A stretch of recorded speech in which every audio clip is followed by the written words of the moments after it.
Ano yan? Parang lapel mic lang. Parang gano'n.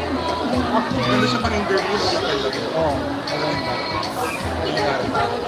At saka yung back sounds hindi naririnig. So, diretso.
Dunkin Donuts pasalubong.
Dunkin Donuts, pasalubong.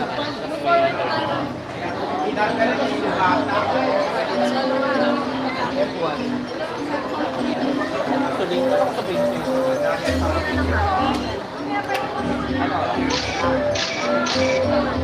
Five yung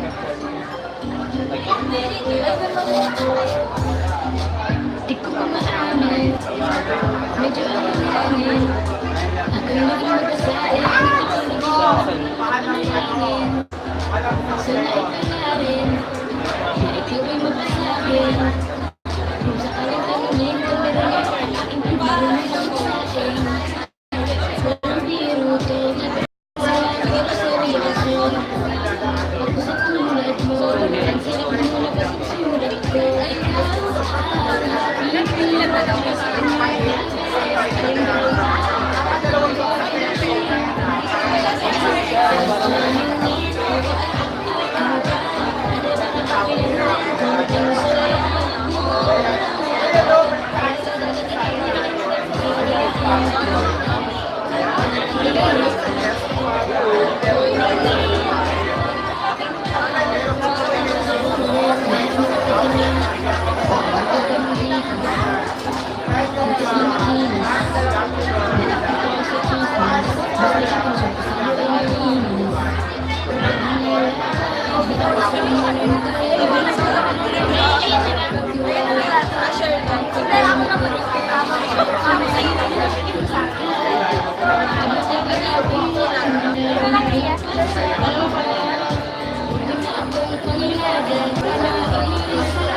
Wow,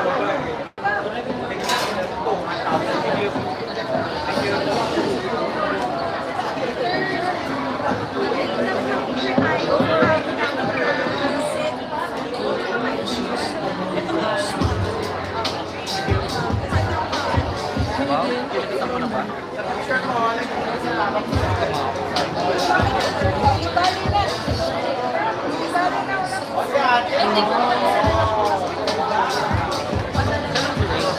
F1 ka,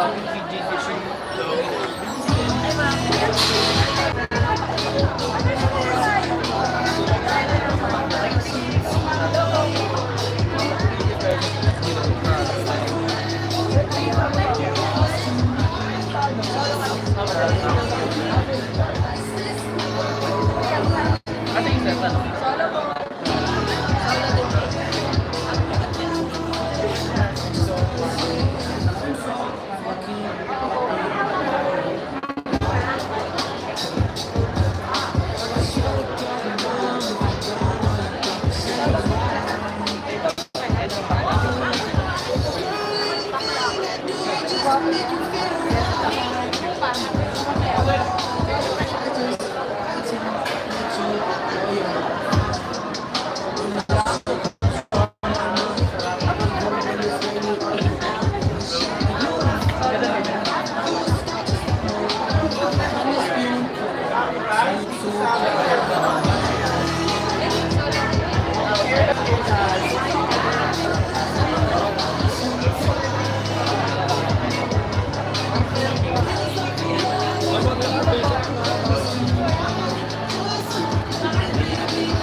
Dunkin Donuts, pasalubong pa.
Naaraw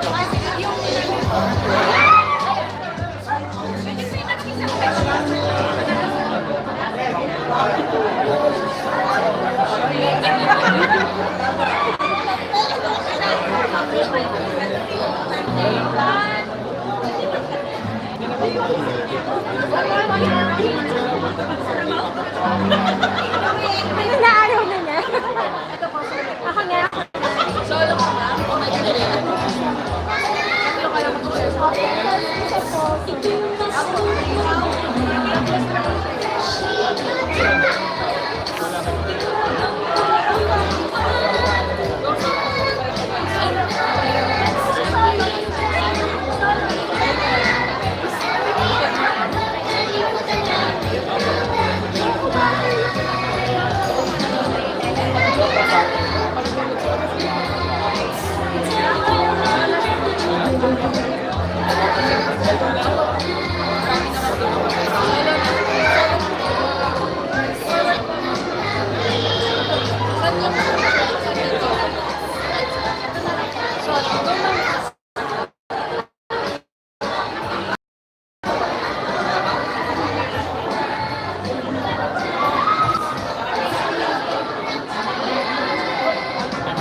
Okay, so good afternoon to our friends from the media and the vlogging country. No, anyway, today, thank you very much for coming to the Dunkin Coffee Day. Right now, we have Mr. Piolo Pascual, and I'm nilitin yung lahat ko. So he's okay to answer whatever questions that you have. Okay, so,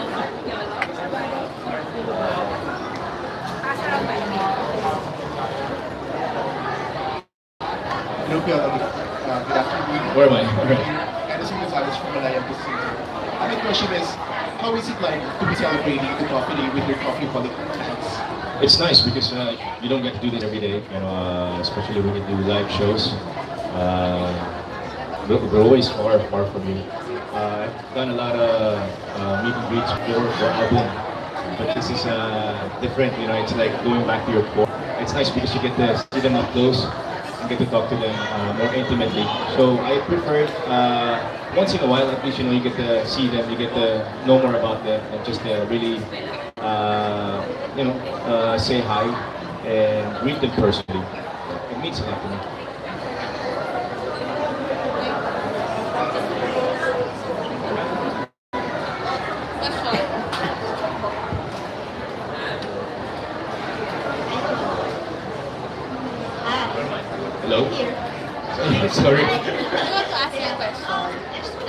your favorite Dunkin' Donut and your Ever since I've always liked Boston cream, growing up, chocolate butternut. When I first joined Dunkin' Donuts, we had a sampler, cheese trickles. So now we have ube. And what's better now, you have this bundle, the butternut bucket. It's best to pair with coffee. Why do you think people keep coming back for Dunkin' Donuts? Ito yung kinalakihan natin di ba? Like, we all grew up having Dunkin', so it always feels like going down memory lane. Whenever you go to Dunkin', it's so convenient. The coffee, donuts, all the sugar fix that you need is all here. So parang, alam mo yun, staple na siya eh. Magkapaharap ng iba. Wow! Di ba?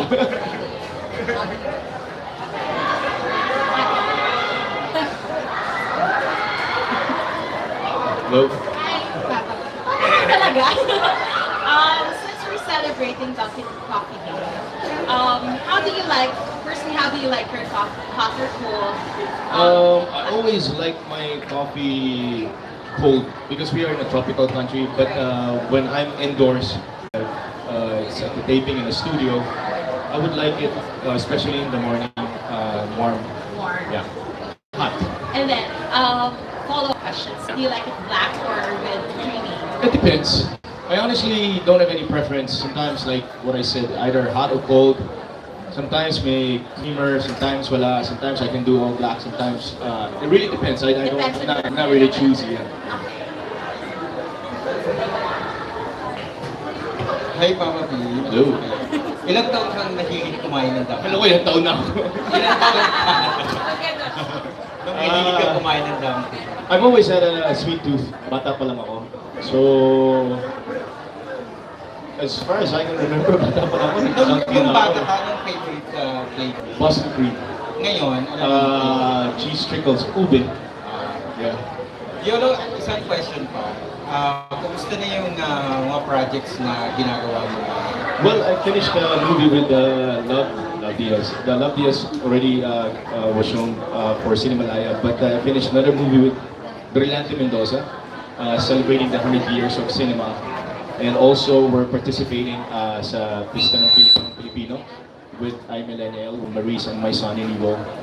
And I'm finishing a film with Alessandro De Rossi that we are co-producing, and come November, I'm starting another film.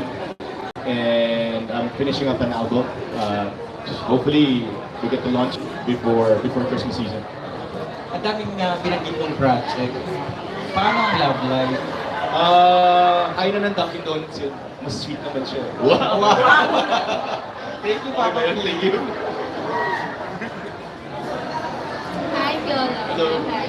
My question is, if you will create a new variant for Dunkin' Donut, what would you name? Top of mind, I just thought sapin-sapin. Kasi I like local, I like native delicacies. I like rice cake. So anything to do with sapin-sapin, puto, kutsita, mga ganun, para mas local. Actually, yeah. Diba?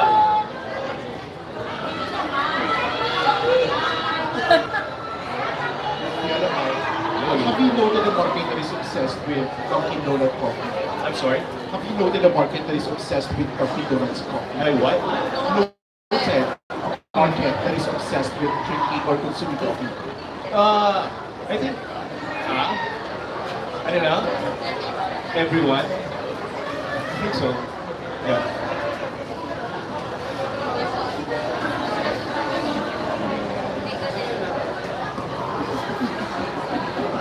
Hello. Hello, Papa P. From Remate, Troy Gadana. Bakit kailangan tangkilikin ng tao ang Dunkin' Donuts? Alam mo yun, parang ang isang bagay na kinaligahan mo na, kinalakihan mo na, parang sarap balik-balikan. And just the same, just like what I said kanina, parang it's so convenient. Nanonood ka ng sine, you can always bring with your munchkins. Pag umuwi ka, I remember before, pag dumarating yung mami ko or daddy ko sa bahay, they always look forward to, something that it's from Dunkin' Donuts. So parang, it really brings you back to your childhood. Pero sa mga kabataan naman ngayon, napakasarap kasi eh. Tsaka they always keep on coming up with new flavors. And binabalik-balikan pa natin yung mga paborito natin. And we always have new promos. We always, just right now, the 25% off. Is that right? 25 pesos until 7 p.m. today. So we have constant promos every so often. Magaganda yung mga ino-offer nila. And of course, parang syempre, kung ano naman pupuntahan yung pagkain. Donuts are always the best. And for me, coffee. So we always want our coffee fix every day. So babalik-balikan mo talaga ang Dunkin. Thank you. Hi, Piolo. I'm Yang from the Lifestyle Portal. Since nagsiselebrate tayo ngayon ng Dunkin Donut Coffee Day, ano yung sa tingin mong mas advantage o mas kakaiba sa coffee ng Dunkin kumpara sa iba? Kaya mas dapat pangkilikin ng mga tao. Ako kasi personally, I like my coffee differently. Like we have this half-half. We have different flavors. So, ano naman yan, kanya-kanya naman taste yan eh. You can always make your coffee different. But what makes Dunkin Donuts coffee different is masarap talaga siya sa manlasa. Parang bagay dito sa weather natin. Hindi ka papawisan. And kung mag-additional ka ng flavors ng coffee sa Dunkin, ano ito? Coffee. I like my coffee with spice, cinnamon. Para sa season din, para sa Pascual. Okay, thank you.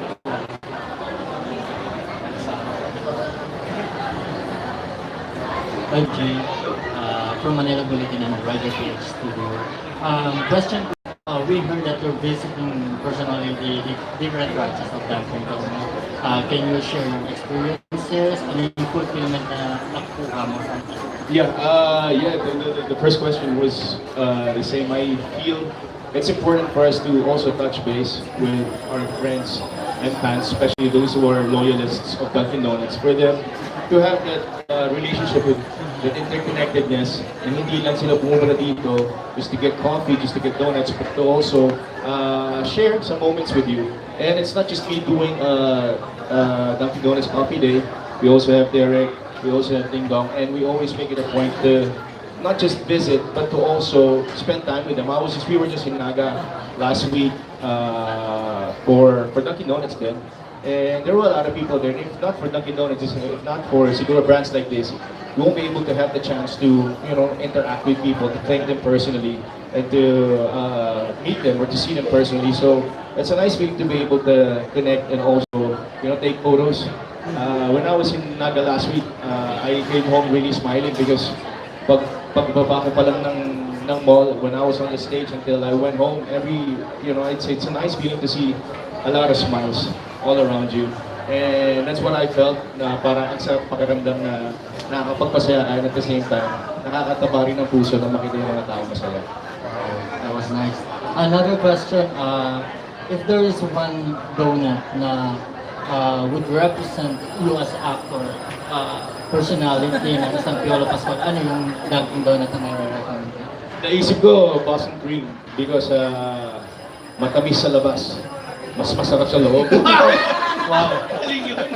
Masarap kasi yung feeling niya. Thank you so much, PJ. You have question, guys? Thank you. Hi, Piolo. I'm Lance from Push. For someone like you na fit, and alam naman natin kasi, di ba, lalo na pag mga health conscious, parang nagko-control sila or like, for example, meron sila mga cravings sa donut, parang nag-hold back sila kasi nga baka nadagdagan yung weight nila. Pero for someone like you na fit, paano mo siya nakokontrol and what's your advice para sa mga tao na, alam mo yun, mag-try din ng sweets kahit nagda-diet? At the end of the day, it's all a matter of balance. Kung kunyari, ako, pag gusto ko may craving out for something sweet, or if I can finish like a half a dozen a box of donuts, I know I have to do something. I have to work out, I have to train, I have to sweat it off. So my advice is for anybody to just know, because it's common sense. If you know marami kang sugar sa katawan mo, kailangan mo siya i-burn, or just live a healthier lifestyle. You know the things that you have to avoid, and even if you cannot avoid them once in a while, pag may mga craving ka, you balance it out with an exercise. Or don't eat as much food when you eat as much sugar, and you make sure to burn it. I'm always conscious about what I have to burn and how I have to look, because I am my own product, so I make sure that I eat balance. I make sure that I have a balanced diet as well. So even if I have my sugar fix, even if I have my coffee fix, I make sure I balance it out with a training or with a workout. I just want to know, what's the most number of donuts na nakain mo in one sitting? Marami, matakaw ako eh. Nakakaubos ko ng sampler eh. That's about 6. And then nakakaubos ako ng mga 3 to 4 donuts na full size. I just eat away. Yeah.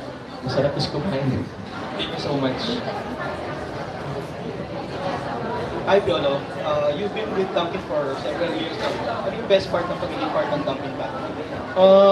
One is like this, you know, because when they get you as an endorser, you just do the commercial, you just appear for a print ad, for a photo shoot, and then that's it.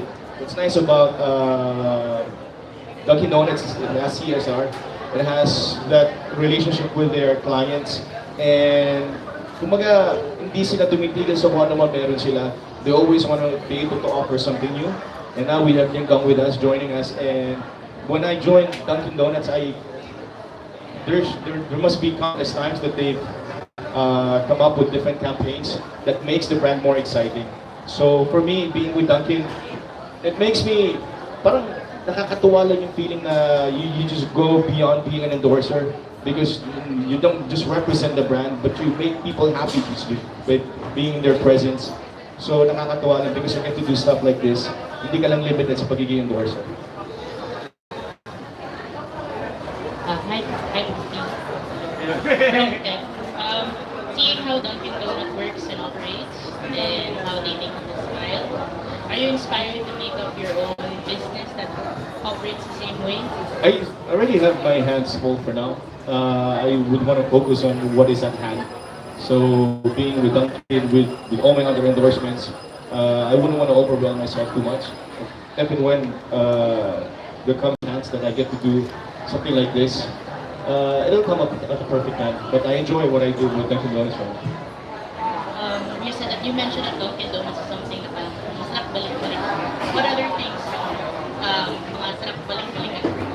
Mga alaala na nakaraan. Remember all the good things. And if there are bad things that come to mind, you know, you try to shrug your shoulders and think of better things. I always want to be positive in all the things that I do. So things like this, you know, binabalikan ko siya when I'm sad. So it, you know, puts a smile on my face. Mas tayo Piolo. Higit ka sa diba? Nakapapasaya.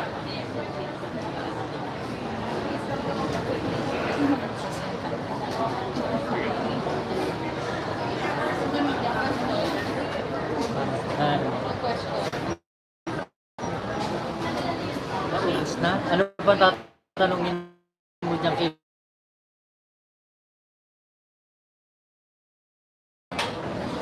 Questions from our friends?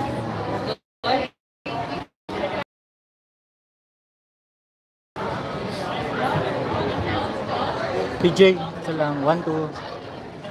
Thank you.